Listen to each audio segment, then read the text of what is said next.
Alright, hello you sexy beasts and welcome to, well, something different this time around. We are on Forza Horizon 3. And don't worry, this is a car game. If you don't like car games, it's fine, you don't have to watch this video.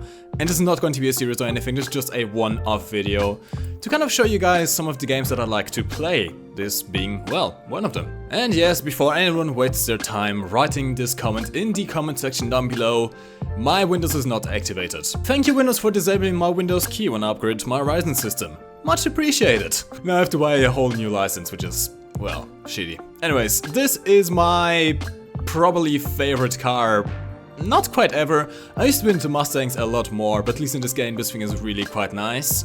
Not only because, well, it's a Ford Mustang and I made this custom wrap myself, by the way, which I dare say so myself, it looks damn sexy, if not a little bit simple compared to some of the wraps that some people have made in this game.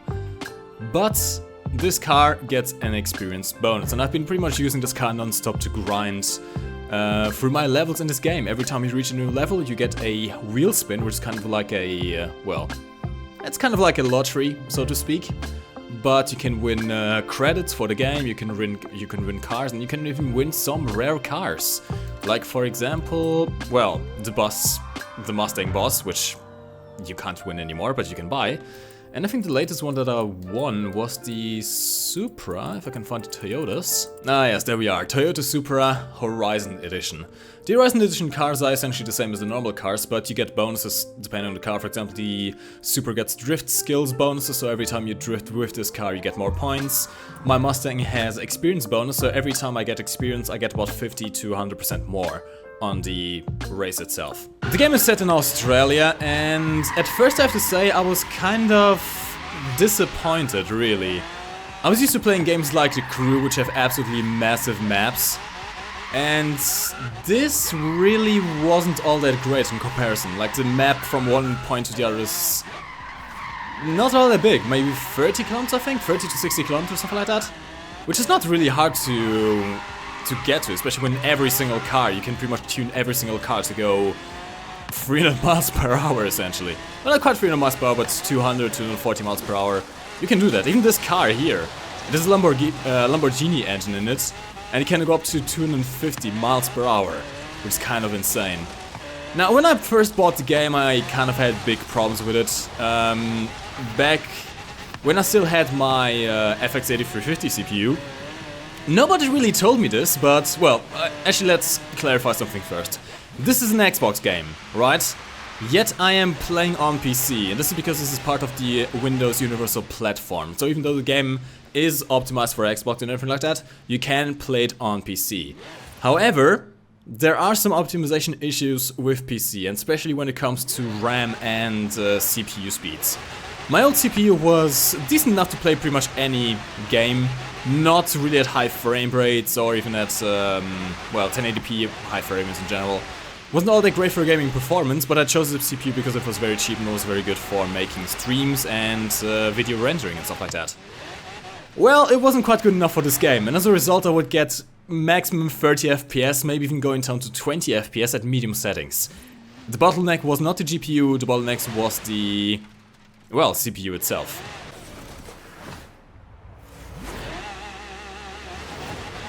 Now, to be honest, it kind of really pissed me off, because not only was the game looking like shit, it was playing like shit too. And for the longest time I felt regret for buying this game in the first place, because, well, I might have done it bad and bought the Ultimate Edition, which, oh god, I just lost the checkpoint, didn't I? Actually no, I didn't. Yes, I did. Okay. This is something cool if you do fuck up, which I have just done, which is not really a great indication of how much time I've really spent in this game. Let's see if we can actually drive a little bit better. But if you fuck up, you do get a chance to simply rewind, which is nice, whilst everyone is passing me. Doing live comms and playing at the same time is really not that easy, guys. I know it seems stupid when you watch it in the video, how bad someone can all of a sudden get when they are trying to concentrate on commentating at the same time as playing. But trust me, it's really, really quite hard. Normally I do much, much better than this. But, well, that's the woes of a YouTuber. Anyway, I was really disappointed with the game because, well, I couldn't really play it. At one point I just completely uninstalled, because not only is the game huge, it's like 50 gigs, DLC included. well, it just wasn't really running all that well. Now, however, that I have the new system with the new CPU, I have to say this game runs absolutely beautifully. I'm currently playing on high settings. I'm pretty sure this isn't even the max settings, but I can now achieve 60 FPS absolutely no problem whatsoever. Even in the city area, which normally is where I had the problems with reaching only 20 FPS, I can do that perfectly fine now, and honestly it's just enjoyable now. This is really what I've been looking for, a racing game that I can enjoy. Now, why racing games in specific? I mean, my whole channel is around War Thunder. It's a war game. It's tanking and aircraft flying and very soon boat driving. It doesn't really have anything to do with racing games, right? And even, in fact, I'm not even using my mouse and keyboard. I bought an Xbox controller specifically to play games like this.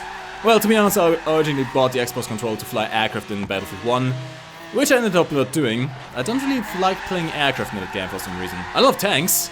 Aircraft, not so much. It's not really my cup of tea. Oh shit, oh shit, oh shit. Up. Yep. Let's just pretend that never happened. And hard on brakes. There we go. See, nothing ever happened. Nobody has to know. You do lose your skill chain though, which is kind of annoying. But my history with car games is actually really quite deep-rooted. Car games were one of the first games I've ever played. My first ever console was the PlayStation 1. And I still remember it like, well, I still have a very crisp memory. I think I was like 4 or 5 years old at the time. The PS1 was a pretty recent system and my brother bought it for me back in Germany. And, well, the very first games I had were pirated games. My brother just pirated like Tarzan and stuff like that. But eventually we started playing the old Need for Speed games. I think the first one I played was Need for Speed Hot Asphalt. I think it was Hot Asphalt in German. I'm not quite sure how it's called in English. I think it was Need for Speed 4. Only afterwards did I actually get stuff like Need for Speed 3, Need for Speed Hot Pursuit, the first one. And it was kind of a tradition that every time a new console would get out, I would get it after like a year or so, because my brother used to work at MediaMarkt and could get them quite cheap. And I would just get every single Need for Speed game every year. I got Need for Speed 4, I got Need for Speed Hot Pursuit, I got Need for Speed Underground, I got Need for Speed Underground 2, Need for Speed Most Wanted. It was freaking amazing. I just fell in love with the series really, and driving games in general. Oh god, I'm doing really badly today. And I can't really explain why, I just kind of stopped at one point. I think it was around the time that Need for Speed kind of fell off as a series. I think the last Need for Speed that I had on my PS3 was either Pro Street or Shift, whichever was the most recent one.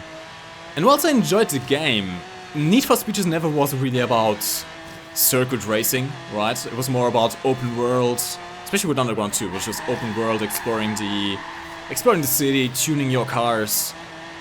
And it just kind of fell apart when Pro Street and Shift came out. Pro Street not so much, you could still tune your cars very much in Pro Street, but there was no open world at all. Shift just, well, they tried something different and it didn't really work out, in my opinion. And since then I just kind of gave up on Need for Speed in general. And, well, once I just started getting fed up with PS3, I haven't touched my PS3 in ages now, it's still in the cupboard right beneath my, my PC. But ever since I got the PC, like a proper PC where I could game on, and I had a chance to look at more games, and especially when I got The Crew, I think, if I'm not mistaken, I actually got The Crew for free. The Crew was the first game I ever got for free, thanks to YouTube, and never made a video on it. Well, I did kind of show gameplay of it once, but never really properly. And once I played the shit out of The Crew, I played the shit out of it with mouse and keyboard, by the way, because I didn't have a controller for it, and that's still how I managed to play that game. It kind of really sparked my interest in car games again. So when I started watching Forza Horizon 3 videos on YouTube and I saw how the game looked, at least on video, and I saw what you could do, you could take any car and do whatever you wanted with it. Just the whole concept of being able to swap different engines into your car, turning a supercar into a rally car and stuff like that. It really just fascinated me, and one day I just found the game on discount, And I bought it. Ultimate Edition and all. And now, about what? I think I bought the game pretty much. Oh god, don't do a barrel roll. Up, that's not that. What the fuck was that? And now pretty much, how long has it been? I don't even know how long it's been since the game came out. There's been a lot of issues. The game is really not optimized by PC, but now that I actually have the system to play it, I have to say it's really enjoyable. I still have the problems with the maps, of course. It's a bit too small for my liking. In my world, in my perfect world, there would be a racing game that combines the customization of the old Need for Speed games with the map of the crew, just the entirety of the United States, why the fuck not, just hundreds and hundreds of kilometers of open road. And, well, the graphics and the car, like, tuning system, like performance tuning system that Forza Horizon 3 has. Or the Forza games in general, even the driving model. I did play Need for Speed 2015, I think it was, so the latest Need for Speed. I did play that, thanks to Origin Access. And whilst I did play through the entire game, I didn't really like the way the cars handled. The handling model was frankly abysmal in that game. Even though the storyline was neat, I did quite like the storyline, I did quite like the tuning itself as well. Yeah, the handling just really drove me off of that game. So when I first got into Forza Horizon 3 actually, I had massive problems with getting used to the handling because I would just slide everywhere and crash against everything, as I'm demonstrating right now in this video. But honestly, this game just feels much more satisfying for drifting, for example. Stuff like this, where you can just drive in, take your 1500 horsepower car, as this is, with 4-wheel drive, and just do some mad skits. Breaking records, doing jumps, doing barrel rolls, getting all kinds of different cars. Even just today I got myself a new special car, the Silvia Forza Horizon Edition, which just looks absolutely amazing, like in golden clouds and everything. But honestly, I like the game now more than I ever did. And hopefully more and better driving games are going to come out. It's kind of, you know, after a while you just get fed up with the same kind of game over and over again. You just start reminiscing about all the old games you tried to play as a child. And well, this is for me, this is nostalgia for me. Just driving around, massive speed, doing 250 miles per hour in the middle of the city. You can't even see anything anymore. Try not to lift off and crash into a wall and die. Okay, brake. Drift skills. There we go. Take the pole out, it doesn't matter. About halfway through the race, by the way. This is, by the way, the pretty much the longest race you're going to find in this. That was a stupid idea, I should not have used the handbrake there. That's the longest race you're going to find. This is the Goliath race, by the way. I purposely showed you where you can find it if you do have the game yourself and you didn't really quite find out where you can race that. I do think you need to upgrade the Byron Bay Festival to level 5, if I'm not mistaken. Although I might be mistaken at that, don't really quote me. I'm not exactly a pro when it comes to general information of this game. I just like drifting around, and it's awesome just building a new car every day. That was a stupid idea, oh god. Thankfully, the AI are actually quite far behind. We are playing against classic muscle. If you were playing against Lambos and stuff like that, I would have no chance. I mean, this car is fast, but in typical American fashion, it can't exactly corner very well. Now, since I'm pretty sure that the only people that are still watching this video up until now, if they haven't clicked away right immediately when the video started, seeing that it's not War Thunder, or, well, about 5 minutes in when they saw I was just rambling out random stuff. Hi! I really appreciate you guys, like, honestly. I'm really surprised that people can actually like my content or like me for being myself and not just what I do for War Thunder. And, well, I guess I'll just let you into some stuff. I am working on something. It's not really a secret because I've been saying that I wanted to do this for a long time, ever since the game first came out. Battlefield 1. The problem is, I could never really do videos on that game because of the same problem that I had with Forza Horizon 3. It didn't really work on my old system. I would get massive frame breaks, it was unplayable in most cases, and I couldn't get 60 FPS, which, okay, sounds like a PC Master Race problem, but getting 40 FPS in a first-person shooter is not exactly ideal, trust me. So, I am announcing here and now without giving any proper dates, because knowing me, I'm probably going to procrastinate a lot. But I'm expanding the Blueprints series, or well, making a new Blueprint series, so that we're going to have War Thunder running together with actually Battlefield 1. I want to do weapons reviews for Battlefield 1. I've been playing a lot of the game lately, especially the new DLC, They Shall Not Pass. I've gotten most of the new weapons out of the DLC, and I have to say, I really like them. So, expect some interesting guides, and hopefully quite well-made guides. I'm going to put a little bit more effort into those than I do for the War Thunder ones. Because I really want to impress at first sight. I think that's the most important part, impressing at first. So yeah, expect some guides on that very soon. And meanwhile, let's see how much XP we gained. I didn't even look at how much time we took in this one. Probably way more than normal. I can do about a 10-minute lap in this car, if I really concentrate, but let's be honest, I was just dicking around this video. And XP are pretty nice. Not quite as nice as I would like to. You can get more if you drift around every corner, for example. I think my max total for one round was on 20,000 XP. But it's still enough to get you about 4 levels, which is going to give us some wheel spins. So lads, we are going to oh god, that was a burp. We are going to close this video off by doing our wheel spins. Let's see if we can actually win something nice. So far, no Horizon Edition car. I would actually be perfectly happy with a 100k reward or something like that. I do need the cash. I'm not sure quite what I want to buy just yet, but I want to kind of build a project car in this game, and it's probably going to be quite expensive. Even though the tuning itself isn't really there isn't really much progression in this game, I have to warn you.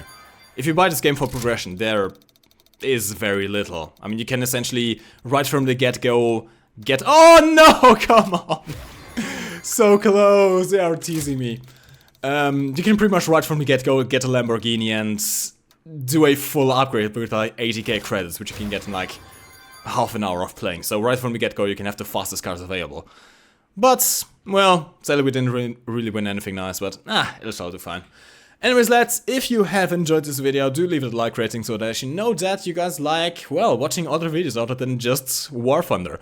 Tell me in the comment section down below your experience with like nostalgic games, not just driving games, but if you have any stories about driving games too, do let me know. I want to know a little bit more about my audience and how their gaming history has evolved over time.